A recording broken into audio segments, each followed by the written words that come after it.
वर्ष 2026 में अखिल विश्व गायत्री परिवार अपनी संस्थापिका माता भगवती देवी शर्मा और अखंड दीपक की जन्म शताब्दी वर्ष मनाने जा रहा है। इस निमित्त देश भर में ज्योति कलश यात्रा निकाली जा रही है।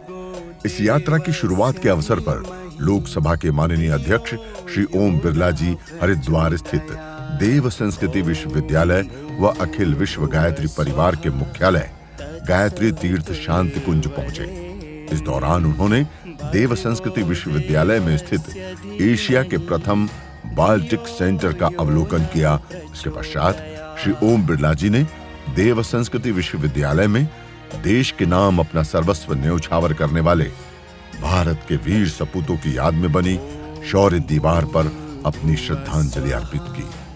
बाद में ज्योति कलश यात्रा से जुड़े सम्मेलन को संबोधित किया। इस अवसर पर उन्होंने कहा, माता के वात्सल्य प्रेम को लेकर जाएंगे, उनके द्वारा अखंड ज्योति के विचारों को, संदेश को लेकर जाएंगे। जो संकल्प हमने लिया है कि युग बदलना है और युग बदलने की जिम्मेदारी विश्व गायत्री परिवार की है। माताजी के और गुरुदेव के विचार के माध्यम से, उनके दर्शन से उनके जीवन में परिवर्तन आए, आध्यात्मिक धर्म और संस्कृति की ओर लोग बढ़े।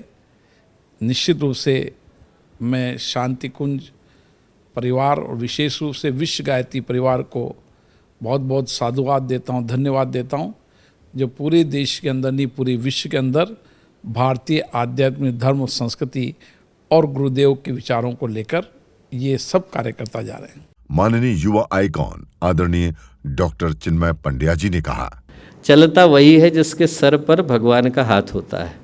और दोस्तों, ये जो गायत्री परिवार है वही गायत्री परिवार है जिसके सर पर भगवान का हाथ है।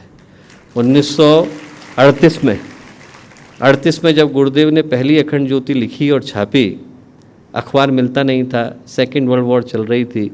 गुरुदेव अपने हाथ से लोगों के घर से जाकर के पुराने अखबार लाते थे, उसकी लुगदी बनाते थे, हाथ का पेपर बनाते थे, उस हाथ के पेपर के ऊपर अखंड ज्योति लिखते थे, 200 घरों में बांट के आते थे। लोगों ने कहा चलेगी नहीं, पैसे आप लेते नहीं हो, विज्ञापन आप छापते नहीं हो, कैसे चलेगी। गुरुदेव ने उनमें से किसी को उत्तर नहीं दिया, पर अखंड ज्योति में लिखा। और क्या लिखा? इंसान की जलाई हुई हो तो कल को बुझ जाए, भगवान की जलाई हुई होगी तो अखंड जलेगी। और अखंड जल रही। जिस योजना का हिस्सा बन पाने का सौभाग्य हम लोगों को मिला, वो ईश्वर की योजना है, भगवान की योजना है, अवतारों की योजना है। और अनेकों, एक नहीं सहस्त्रों उदाहरण है। एक सज्जन आप लोगों के मध्य में बैठे हैं, उनने जब पहली बार शक्तिपीठ बनाया तो जिस दिन वो बनने के लिए गए, उनका नाम मैं जानबूझ करके नहीं ले रहा, बहुत ही विपन्न परिवार से आए थे। और जब शक्तिपीठों का संकल्प लिया जा रहा था, उस लाइन में वो जाकर के लग गए। जैसे ही उनने संकल्प लिया, एक व्यक्ति ने आकर के हाथ पकड़ा, गुरुदेव ये संकल्प ले रहा है, इसके घर में तो शाम के खाने के पैसे नहीं। जैसे ही उनने हाथ पकड़ा तो गुरुदेव क्या बोले? गुरुदेव बोले, जिसका हाथ भगवान ने पकड़ लिया बेटा, उसका हाथ तुम्हें पकड़ने की जरूरत नहीं है, भगवान ने पकड़ लिया। ज्योति कलश धारण की बहनों पर पुष्प वर्षा कर उन्हें विदाई दी। इसके पश्चात माननीय लोकसभा अध्यक्ष जी शांति कुंज प्रमुख द्वय श्रद्धेय डॉक्टर प्रणव पंड्या जी एवं श्रद्धेया शैल जी से भेंट वार्ता की, विभिन्न विषयों पर मार्गदर्शन प्राप्त किया। इस दौरान श्रद्धेय द्वय ने श्री बिरला जी का मंगल तिलक किया और युग ऋषि द्वारा रचित युग साहित्य, गायत्री महामंत्र चादर आदि भेंट कर सम्मानित किया।